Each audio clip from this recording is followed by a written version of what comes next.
"He's just a waiter," my son-in-law proclaimed to the wedding guests, pointing at me with contempt, as if I were a shadow unworthy of his elite world. The guests nodded, and I silently filled their glasses. But when someone exclaimed, "My God, he's on TV!" my son-in-law dropped his champagne glass. That moment changed everything. Before we continue, please subscribe to the channel and let us know where you're listening in the comments. The gift box felt heavier in my hands than it should have. Michael's marble foyer stretched before me like a museum exhibit, all sharp edges and cold surfaces. Sophia appeared from the kitchen, her smile bright but strained. "Dad, you made it!" She kissed my cheek, glancing at the wrapped box. "What's that?" "Grandfather's watch," I said, my voice steadier than I felt. "Thought Sophia might want it for the wedding." Michael emerged from the living room, wineglass in hand, surveying me like I'd tracked mud across his Persian rug. His gaze lingered on my pressed khakis and polo shirt, my best clothes, but clearly not enough for his standards. "James!" His handshake was brief, dismissive. "Still working at that Italian place?" "Bella Vista, yes." I kept my voice level. "Antonio's been good to me." Michael's attention shifted to the gift. "What's in the box?" Sophia bounced on her toes. "Grandpa's watch. Dad, can I see it?" I unwrapped it carefully, revealing the gold pocket watch that had belonged to my father. Sophia's eyes widened, but Michael barely glanced at it. "Vintage," he said flatly. "Probably worth something to a collector." The dismissal stung.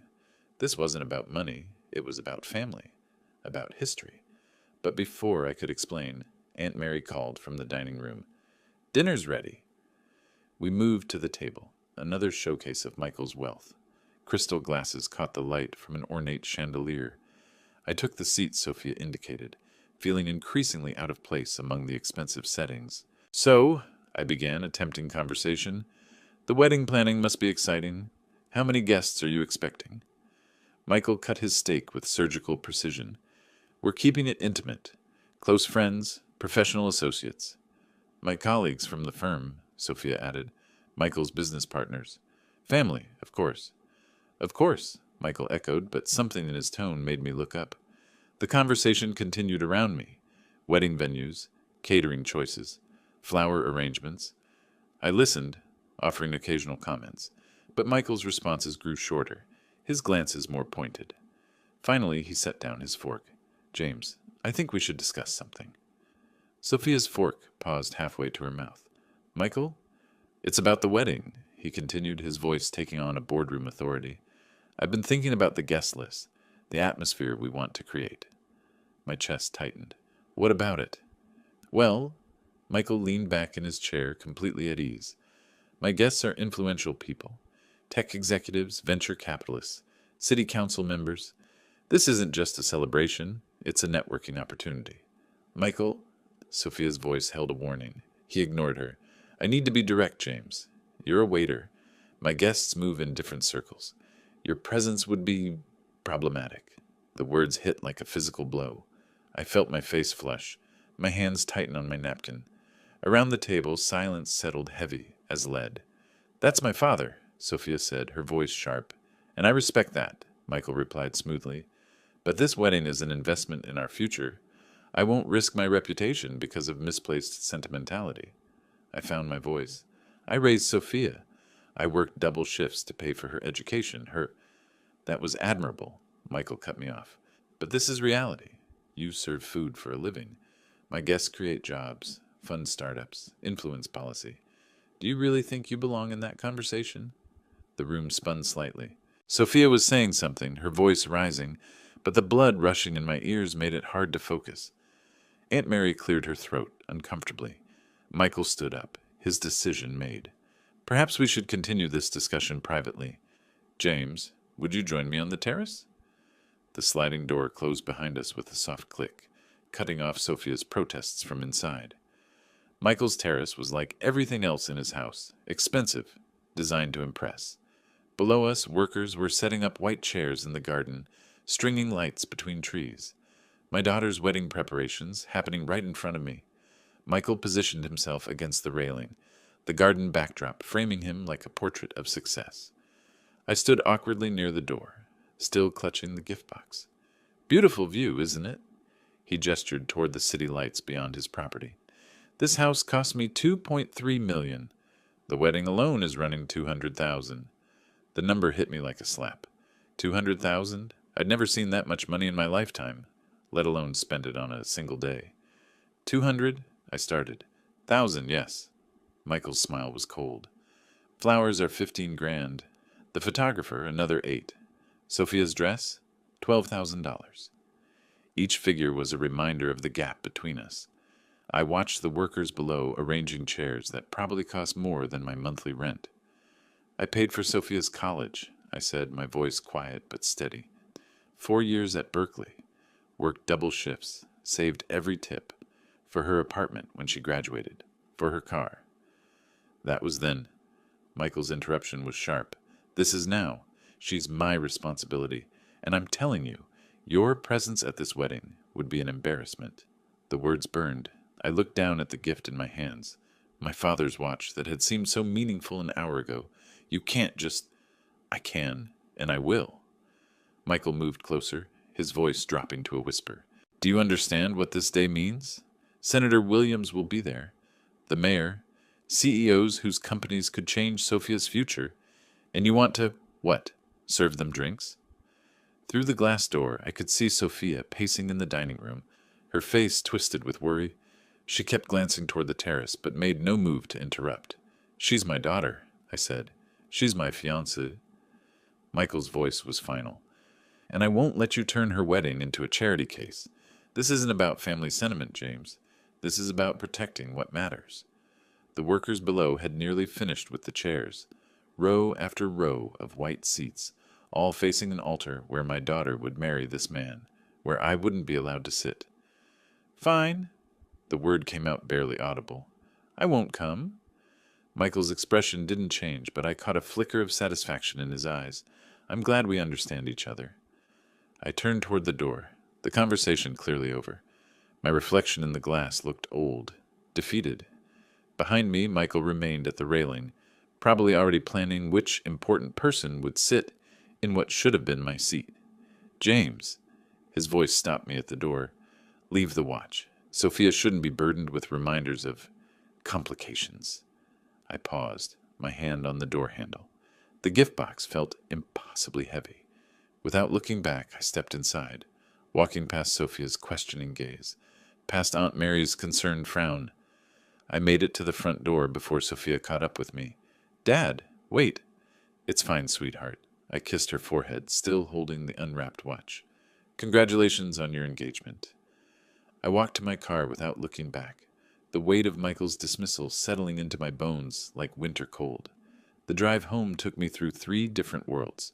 Michael's neighborhood, with its manicured lawns and electronic gates, gave way to middle-class suburbs. Then finally to my part of town, where apartment buildings crowded together, like old friends sharing space.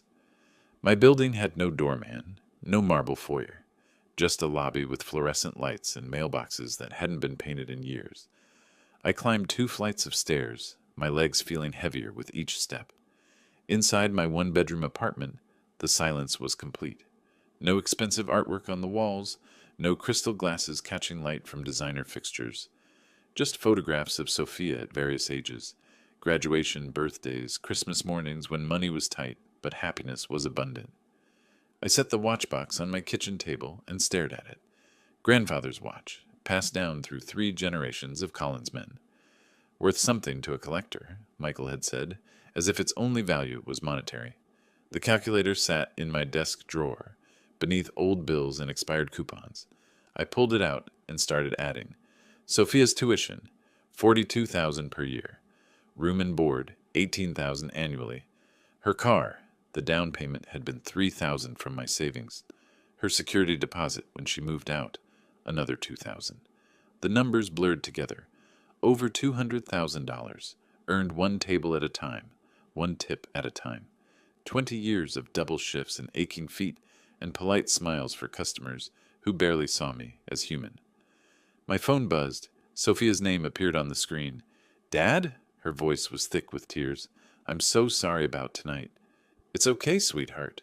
"It's not okay. Michael had no right to talk to you like that. You're my father. You should be at my wedding."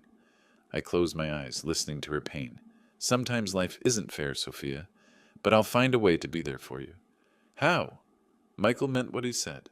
He won't change his mind. Through my bedroom window, I could see the lights of downtown where Bella Vista sat among dozens of other restaurants. Where I'd worked for 15 years, invisible in my black vest and white shirt, serving people who never learned my name. Don't worry about it, I told her. Just focus on being happy. That's all I've ever wanted. After we hung up, I sat in the growing darkness, thinking about Michael's words. You serve food for a living, as if that made me less of a person, less worthy of witnessing my own daughter's wedding. I walked to my closet and pulled out my work uniform. Black pants, white shirt, black vest, the costume of invisibility that had paid Sophia's way through life. How many important dinners had I served? How many wealthy guests had I made comfortable while remaining utterly forgettable? The uniform felt different in my hands tonight, not like a symbol of servitude, but like armor, like possibility. Michael was right about one thing. I was just a waiter, but he'd made a crucial mistake. He'd forgotten that waiters are invisible. We move through important events, serving the powerful, hearing their conversations, witnessing their private moments. We're part of the scenery, essential but unnoticed. I held up the black vest, studying its simple lines. Tomorrow I would call Antonio and ask him a favor, not as James Collins, father of the bride, but as James Collins, experienced waiter who knew how to disappear into any crowd. Michael wanted to protect his precious networking event from the embarrassment of my presence. He'd never suspect that the man refilling his guests' wine glasses might be the same person he'd humiliated on his terrace. The watchbox caught the light from my desk lamp, its gold surface gleaming with promise. Grandfather's timepiece, marking moments that mattered. Soon it would mark the moment when a father reclaimed his place at his daughter's wedding. I smiled for the first time all evening. Michael Thompson was about to learn that some battles couldn't be won with money alone. Saturday morning came too early. Sleep had been impossible. My mind cycling through Michael's words, Sophia's tears, the weight of what I was planning. By 8:30 I was dressed and driving toward Bella Vista, the familiar route offering no comfort today. The restaurant looked different in morning light. Empty dining rooms always felt larger, more honest somehow. No guests to perform for, no masks to wear, just tables, chairs, and the quiet hum of preparation. Antonio's SUV sat in the staff parking lot. Good. I needed this conversation to happen before the lunch rush, before other servers arrived with their weekend energy and gossip. Inside, the coffee machine was already brewing. Antonio stood at the prep station, slicing onions with mechanical precision, his weathered hands moving in practiced rhythm. 20 years of friendship had taught me to read his moods. Today he seemed troubled. "You're early," he said without looking up. "Saturday shifts don't start until 10. "Couldn't sleep?" I poured coffee into 2 mugs, adding sugar to his the way he liked it. The ritual felt important, grounding. "Antonio, I need to ask you something." He accepted the coffee, finally meeting my eyes. Lines around them spoke of long nights and difficult decisions, the weight of keeping a family business alive in an expensive city. "What troubles you, my friend?" The words came harder than I'd expected. "Tomorrow is Sophia's wedding." "Ah, yes, at the big house in Hillsborough. Very fancy." He sipped his coffee. "You must be proud." "I am, but there's a problem." I leaned against the counter, choosing words carefully. "Her fiancé doesn't want me there." Antonio's knife stopped moving. "What do you mean?" "He thinks I'm not good enough for his guests." "Too embarrassing. Just a waiter," he said. The silence stretched between us. Antonio set down his knife, his expression shifting from confusion to something harder. "This man, he said this to you?" "Last night, told me not to come to my own daughter's wedding." Antonio's hands clenched into fists. In his voice I heard the echo of every slight he'd endured as an immigrant, every time someone had looked through him like he didn't matter. What kind of man turns away a father from his daughter's wedding? The kind who cares more about appearances than family. I took a deep breath. "That's why I need your help." His eyebrows rose. "What can I do?" "Hire me to work the wedding, just for tomorrow. One day." Antonio stared at me like I'd suggested robbing a bank. You want to work your own daughter's wedding? James, that's crazy. It's the only way to be there. Michael can't forbid a waiter from working his event. I'll be invisible, just part of the service. But I'll see her walk down the aisle. I'll be there when she says her vows. He shook his head slowly. This is not right. A father should sit in the front row, not serve drinks to strangers. Sometimes we don't get what should be. We take what we can get. Antonio returned to his onions, cutting with more force than necessary. The knife blade caught the morning light, flashing like his changing expressions. You really want to do this thing? I've never wanted anything more. Another long silence. Outside, delivery trucks rumbled past, starting their daily routes. Normal Saturday morning sounds for everyone except me. The catering company, they handle the service, Antonio said finally. But I know the manager, Giuseppe Torino. We worked together years ago. My chest tightened with hope. Would he add me to the crew? For you? Yes. Giuseppe owes me favors. Antonio wiped his hands on his apron. You're sure about this, James? Once you start serving that man's guests, there's no going back. No dignity in retreat. My dignity isn't in question here. His is. Antonio studied my face, searching for doubt he wouldn't find. After 20 years, he knew my stubborn streak as well as anyone. Okay then, I'll call Giuseppe this morning. You'll work the wedding tomorrow. Relief flooded through me like warm coffee on a cold morning. Thank you, Antonio. I won't forget this. You're a good man, James Collins. If that fancy son-in-law can't see it, that's his blindness, not your fault. I finished my coffee, already mentally preparing for tomorrow. Black pants, white shirt, bow tie if required, the uniform of invisibility that would let me witness the most important day of my daughter's life. What time should I be there? Setup starts at 11. Giuseppe will expect you then. Antonio returned to his prep work. And James, don't let that man make you feel small. You've earned your place in this world. Walking back to my car, I felt lighter than I had in hours. Tomorrow, Michael Thompson would learn that some battles couldn't be won with money and threats. Some fathers couldn't be bought, intimidated, or erased.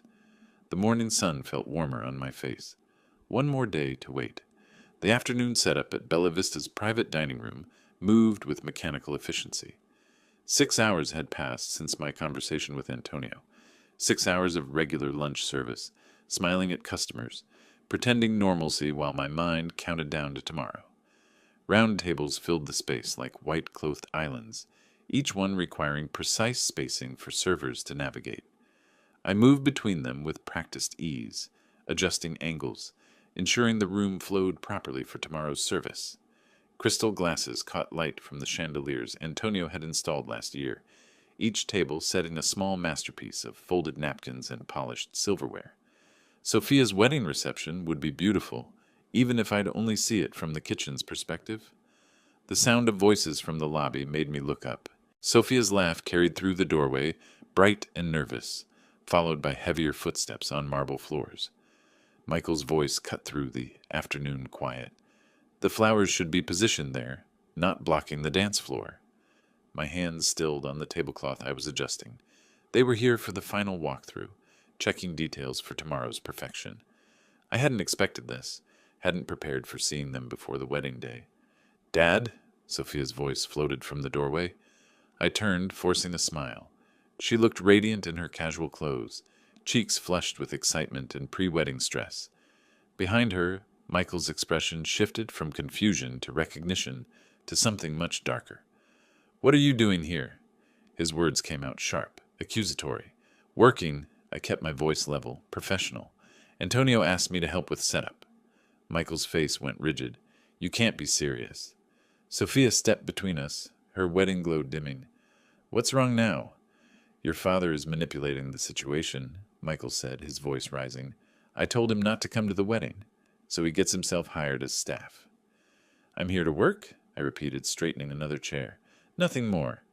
This is manipulation, Michael's control cracked. You want to humiliate me in front of my guests. The accusation hung in the air like broken glass. Sophia's hands pressed to her mouth, her eyes wide with the realization that her wedding day was becoming a battlefield. Stop it, both of you. Her voice cracked with emotion. This is supposed to be the happiest day of my life. Michael pointed at me like I was contaminating his perfect event. He's doing this on purpose, making himself the victim, forcing his way into spaces where he doesn't belong. I belong wherever my daughter is, I said quietly. Not anymore. Michael's mask of civility finally slipped completely. She's my responsibility now, my wife, my guests, my event, and I won't have you serving drinks to people who matter while playing the martyred father. Sophia stepped toward me, tears starting. Dad, you don't have to do this. Yes, I do. I touched her shoulder gently. But don't worry. Your guests won't even notice I'm here. I'll just do my job. Your job, Michael spat, is to stay away. This wedding cost more than you make in 5 years. I won't let you turn it into some pathetic statement about your wounded pride. The numbers again. Always back to money with him, as if dollar amounts determined human worth. My pride isn't wounded, I said. It's intact. Michael's laugh was harsh. Is it? Then why this charade? Why not accept that some doors are closed to you? Because she's my daughter, and tomorrow, when she needs her father's blessing, I'll be here to give it. As hired help, as whatever it takes. Sophia was crying now, quiet tears that broke my heart. Her perfect wedding planning, destroyed by the 2 men who should have been protecting her happiness. Michael turned toward the door, his decision made. We'll see about that. The threat in his voice was unmistakable. Sophia followed him, casting one last apologetic look over her shoulder. I'm sorry, Dad. Don't be, sweetheart. Just focus on being happy tomorrow. They left, their footsteps echoing down the marble hallway. I returned to adjusting tables, but my hands shook slightly now. Michael's parting words carried weight, the promise of action, not empty anger. Through the dining room windows, I watched their car pull away. Tomorrow would bring more than I'd bargained for, but tonight I'd finish preparing the room where my daughter would celebrate the beginning of her new life. Whatever Michael was planning, I'd be ready. Evening shadows stretched across Bella Vista's dining room as I polished the last of the silverware. The tables stood ready like soldiers in formation, each place setting perfect for tomorrow's guests. 4 hours had passed since Michael's departure, 4 hours of steady work that kept my hands busy while my mind churned. The kitchen doors swung open. Antonio emerged from his office, his expression serious in a way that made my stomach clench. Something had changed in the hour since I'd last seen him. James, my friend? His voice carried weight. We need to talk. I set down the silver serving spoon I'd been polishing. What happened? Antonio pulled out a chair at the nearest table, settling his bulk into it like a man carrying bad news. The gesture itself was telling. Antonio rarely sat during work hours. Your son-in-law came back. My hands stilled. When? Hour ago. Drove up in that expensive car, marched in here like he owned the place. Antonio's weathered face hardened. Made me an offer I was supposed to find irresistible. The words hit like cold water. Michael hadn't accepted defeat on the terrace. Of course he hadn't. Men like him didn't accept anything that challenged their control. What kind of offer? Antonio leaned forward, his voice dropping. $5,000, cash, for not letting you work tomorrow. The number stunned me. 5,000 was more than I made in 2 months. Money that could transform Antonio's struggling restaurant. The casual dismissal of such an amount revealed how desperate Michael had become. What did you tell him? I told him principles aren't for sale. Antonio's eyes flashed. Then he got angry. Started talking about health inspectors, liquor license reviews, how many important people he knows in city government. My chest tightened. Michael wasn't just trying to buy Antonio's cooperation. He was threatening his livelihood, the family business that had taken 20 years to build. Antonio, you don't have to. Stop. He held up a weathered hand. You think I survived 20 years in this business by backing down from bullies? Your son-in-law, he made a mistake. He showed me who he really is. The quiet intensity in Antonio's voice was more frightening than any shouting. This was a man who'd built something from nothing, who understood the difference between strength and power. What exactly did he say? That you were obsessed, unstable, that letting you work would endanger his guests' safety. Antonio's mouth twisted with disgust. Then he offered more money. 10,000, like I'm some immigrant who doesn't understand American values. The full picture crystallized. Michael wasn't just embarrassed by my presence. He was genuinely afraid of what I might do, what I might say to his important guests. The control he'd worked so hard to establish was slipping. "I'm sorry he threatened you." "Threats?" Antonio laughed, but there was no humor in it. "Let him try. I have friends, too. Not rich friends, but good friends. Friends who understand loyalty." I resumed polishing silverware, needing the motion to process what I'd learned. Michael's desperation ran deeper than wounded pride. This was about something fundamental, his need to control every aspect of his world, to eliminate any variable that might expose his insecurities. "So what happens tomorrow?" "Tomorrow you work." Antonio stood, decision made. "Giuseppe expects you at 11. And if your son-in-law wants to make trouble, he'll discover that immigrants know how to fight back." The silverware gleamed under the dining room lights, each piece reflecting a distorted image of my face. Tomorrow, I'd use these same utensils to serve Michael's guests, moving through his perfect event, like a ghost he couldn't exorcise. "Thank you, Antonio, for everything." "Don't thank me yet." His expression grew troubled. "Men like your son-in-law, they don't give up easy. Tonight, he'll be making more phone calls, pulling more strings. Tomorrow might not go the way either of us expects." I looked around the dining room one final time. Chairs aligned perfectly, glasses sparkling, flowers arranged with artistic precision. Sophia's wedding reception ready for guests who would never know about the battle being fought for access to it. "Let him make his calls," I said. "Tomorrow I'll be exactly where I belong." Antonio nodded, heading back toward his office. "Remember, James, we're not just fighting for tomorrow. We're fighting for the right to exist in the same world as our children." The weight of his words settled over me like evening shadows. This wasn't about a wedding anymore. It was about something much larger. Dignity, respect, the right to be present for the moments that mattered most. Tomorrow would test everything I believed about myself, everything I'd taught Sophia about standing up for what's right. Michael Thompson was about to learn that some fathers couldn't be bought, threatened, or erased. I finished the last piece of silverware and turned off the dining room lights. One more night to prepare for the most important performance of my life. 22 hours of waiting had led to this moment. The banquet hall gleamed under crystal chandeliers, every surface polished to perfection. White roses cascaded from tall centerpieces, their petals catching the evening light like scattered diamonds. I moved through this elegance carrying a silver tray of champagne flutes, invisible in my black vest and bow tie. The first guests arrived precisely at 5. Tech executives in $1,000 suits, venture capitalists whose casual conversations involved millions, city officials whose handshakes could change policies. Michael's people, the ones who mattered in his carefully constructed world. "Champagne?" I offered the tray to a distinguished woman in pearls, her evening gown probably worth more than I earned in 6 months. "How lovely," she smiled, accepting a glass. "What an elegant affair. Michael certainly knows how to host." Through the crowd, I caught sight of the head table where Sophia glowed in her wedding dress, radiant despite the undercurrents swirling around her special day. Michael stood beside her, greeting guests with practiced charm, though his eyes kept finding me across the room. An elderly gentleman in a perfectly tailored tuxedo approached my station. "Excellent service, young man. You're very attentive." "Thank you, sir. Would you care for an appetizer?" "Please." He selected a salmon canap from my tray. "You carry yourself well. Not many waiters have such natural grace these days." The compliment warmed me more than it should have. Natural grace. If only he knew the years of training that had created this ease of movement, this ability to navigate social spaces with quiet confidence.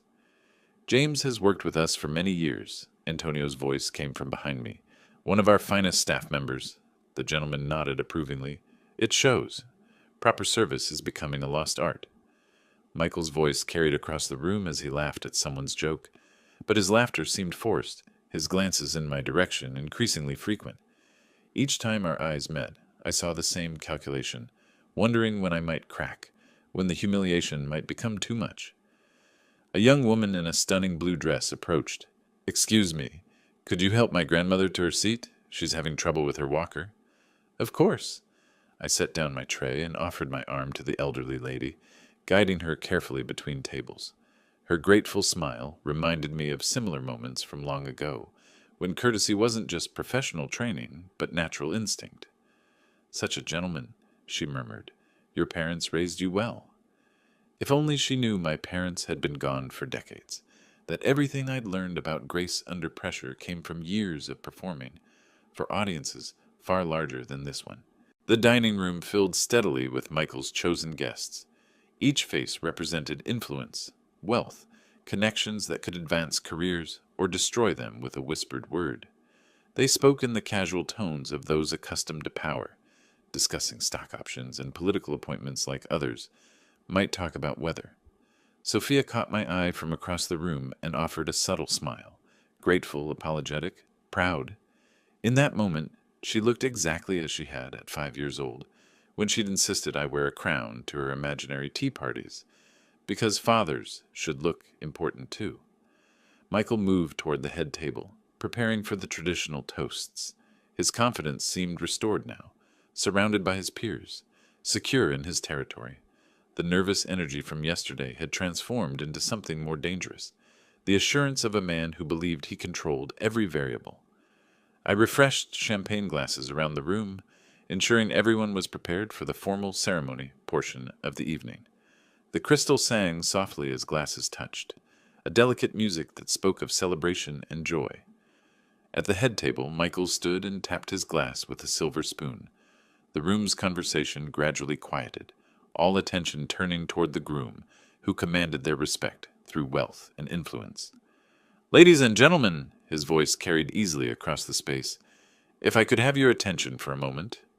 The room fell silent as Michael's voice commanded attention. I continued moving between tables, refilling glasses that barely needed refreshing, my trained hands steady despite the growing tension in my chest. "Thank you all for sharing this incredible evening with Sophia and me," Michael began, his tone warm and confident. "We're surrounded by the people who matter most, colleagues who've built this community, friends who've supported our journey, family who've shaped our values." Applause rippled through the crowd. Sophia beamed up at him, her face glowing with bridal joy and champagne.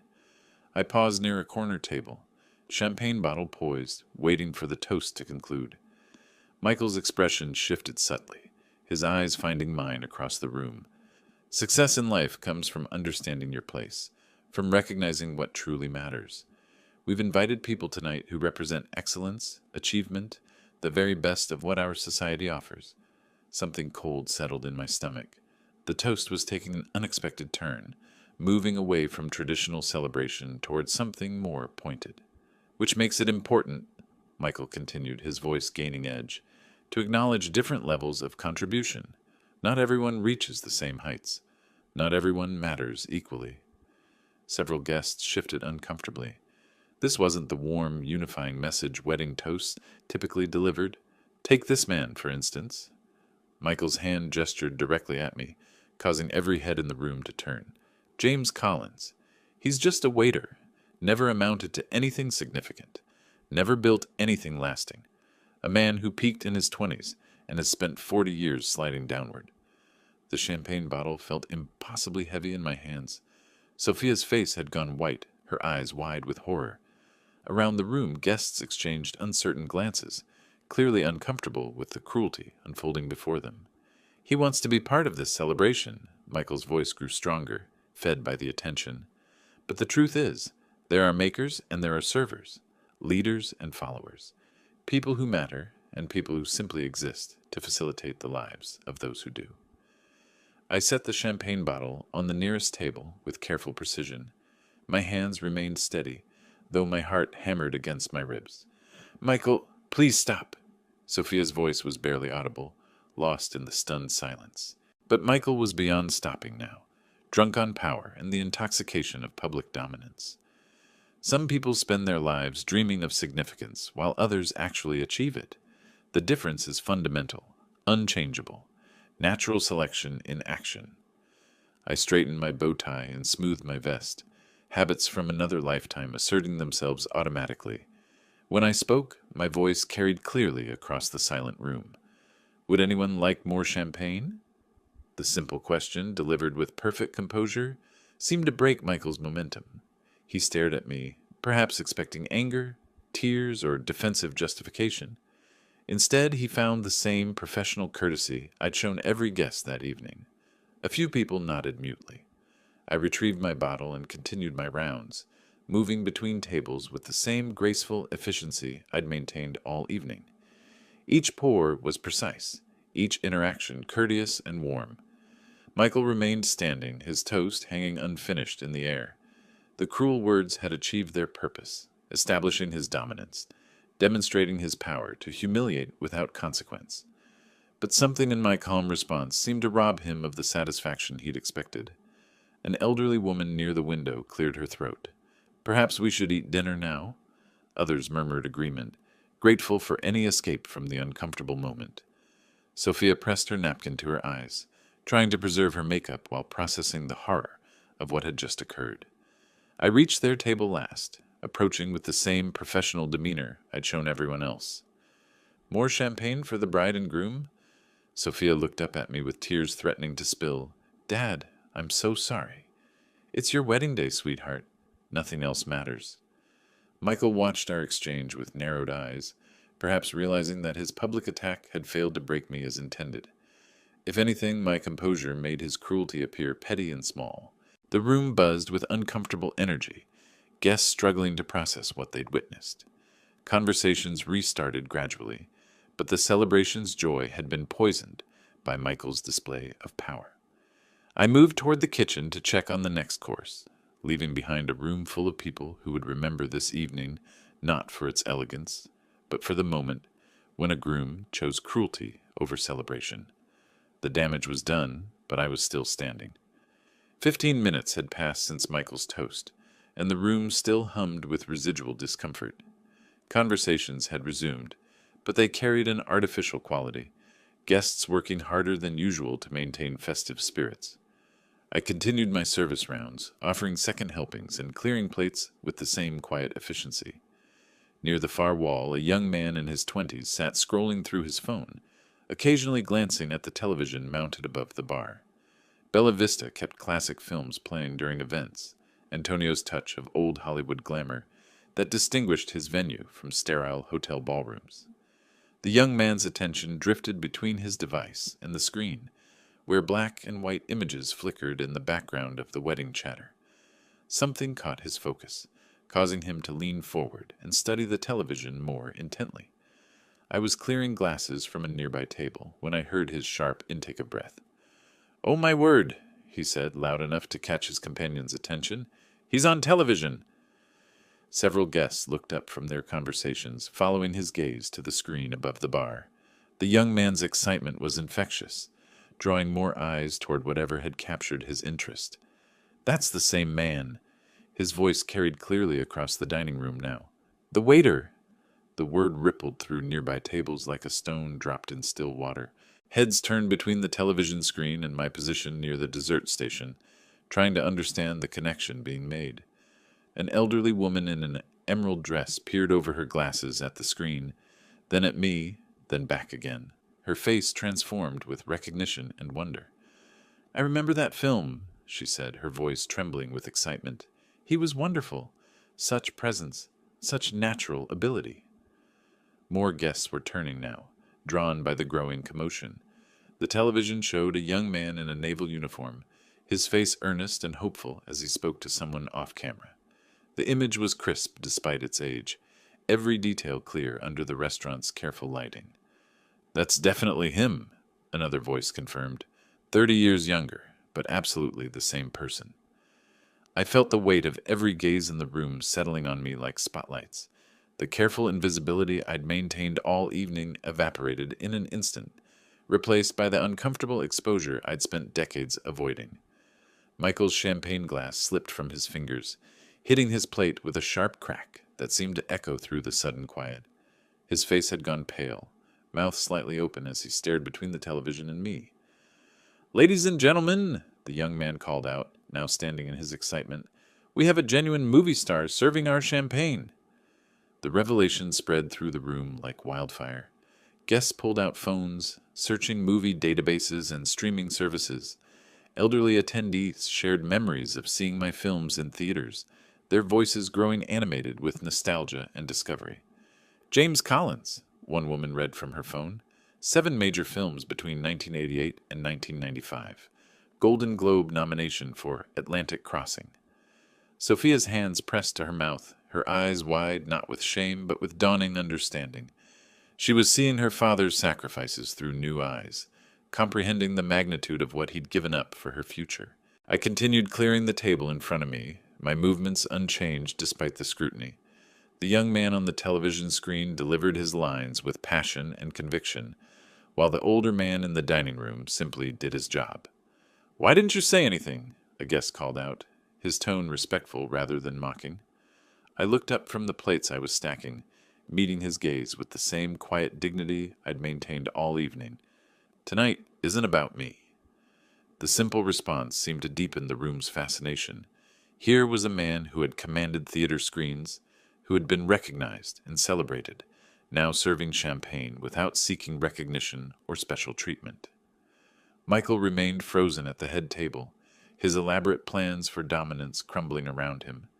The man he'd publicly dismissed as insignificant had just been revealed as someone who had achieved exactly the kind of recognition Michael desperately craved. Around the room, phones emerged as guests searched for clips and photographs, eager to connect their glamorous discovery with the gracious server who had impressed them all evening. The television continued playing, indifferent to the drama unfolding in its glow. The room pulsed with excited whispers and pointing fingers. Guests huddled around phones, searching for clips and photographs, their faces bright with the thrill of discovery. I continued holding my empty serving tray, feeling the weight of every gaze but maintaining the same professional posture I'd carried all evening. The whispers grew louder. 7 films between 1988 and 1995. Golden Globe nomination. I remember seeing him in theaters. The excitement was infectious, spreading through the dining room like ripples on a pond. I set my tray on the nearest table and slowly untied my apron. The simple gesture felt monumental, like removing a costume I'd worn for too long. Beneath it, my white shirt and black vest remained, but something fundamental had shifted. "Yes," I said, my voice carrying easily across the suddenly quiet room. "That's me in the film. I was once an actor." The admission seemed to release something in the air. Guests leaned forward, drawn by the quiet confidence in my tone. "But when Sophia was born," I continued, glancing toward my daughter's tear-streaked face, "I chose family. I chose love over spotlights, steady work over uncertain fame, and I've never been ashamed of serving others, of honest work that paid for my daughter's education and future." Sophia pushed back her chair and moved toward me, her wedding dress rustling against tables as she navigated through the crowd. Other guests stepped aside, creating a path between us. "Dad?" Her voice broke on the word. "Why didn't you ever tell me?" I reached out and took her hands, feeling their tremor through her white gloves. "The past doesn't define us, sweetheart. What matters is that I'm here, with you, on the most important day of your life."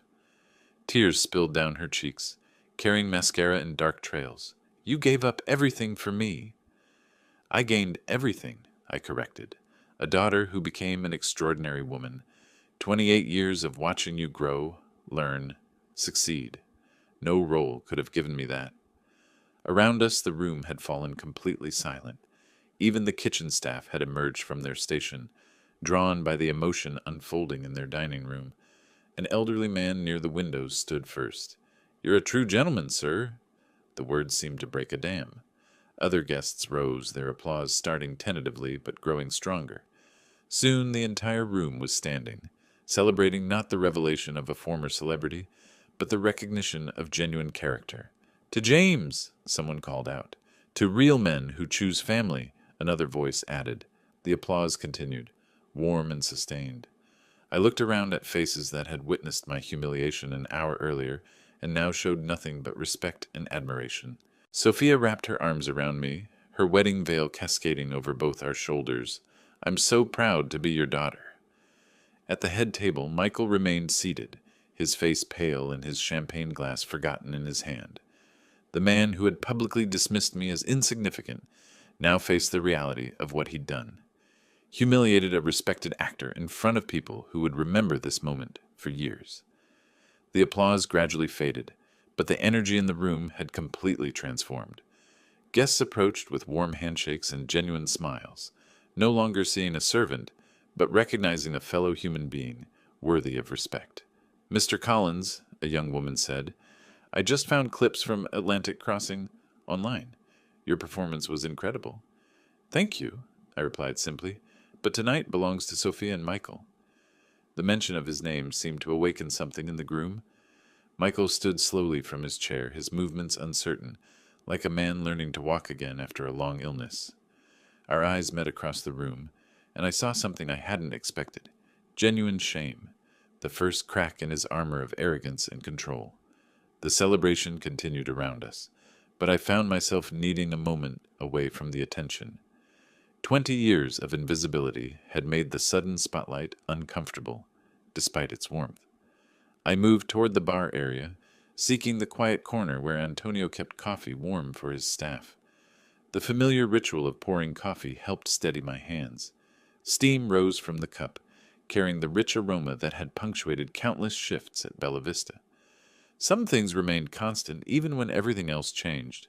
"James Collins, you magnificent old fraud." The voice from behind me carried decades of shared history. I turned to find Frank Morgan approaching with his characteristic wide grin, his silver hair perfectly styled despite the evening hour. "Frank?" I set down my coffee and embraced my old friend. "What are you doing here?" "Sophia invited me weeks ago. Said her father worked at this place, but didn't mention it was the James Collins." His eyes sparkled with mischief. "Imagine my surprise walking in to find you hiding behind a serving tray." Frank looked exactly as I remembered.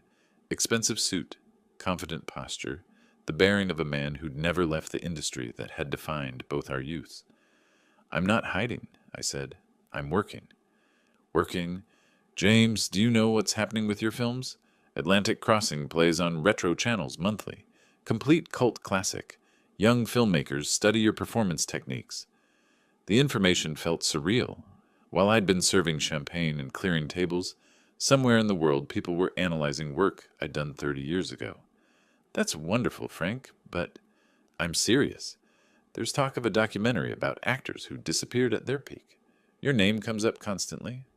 Frank's enthusiasm was infectious, his hands gesturing as he painted pictures of renewed recognition and career resurrection.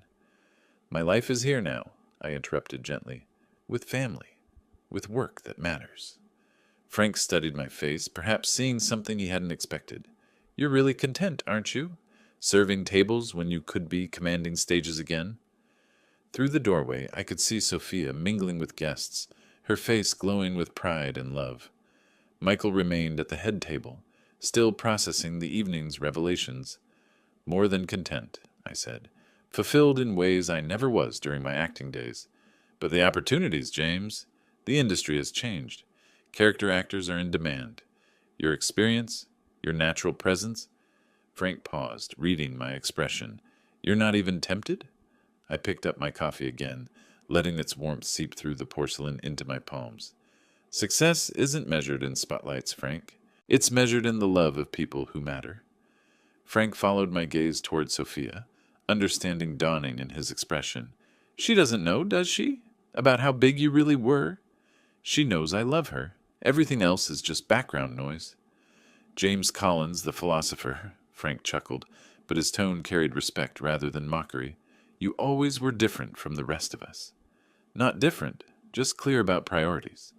We stood in comfortable silence, two old friends separated by decades of different choices. Frank's path had led through continued industry connections, mine through serving trays and parent-teacher conferences. Neither was wrong, but only one had brought me peace. "The offer stands," Frank said quietly. "If you ever want to explore possibilities, I know people who would be thrilled to work with you again." "I appreciate that, truly, but my performing days are behind me." Frank nodded, finally understanding that this wasn't false modesty or fear, but genuine contentment with the life I'd built. Across the room, I noticed Michael standing now, his posture different than before. The arrogance had drained from his shoulders, replaced by something heavier, the weight of recognition and regret. I should get back, I said to Frank. Family obligations. Of course, Frank clasped my shoulder. For what it's worth, you made the right choice. That daughter of yours looks at you like you hung the moon.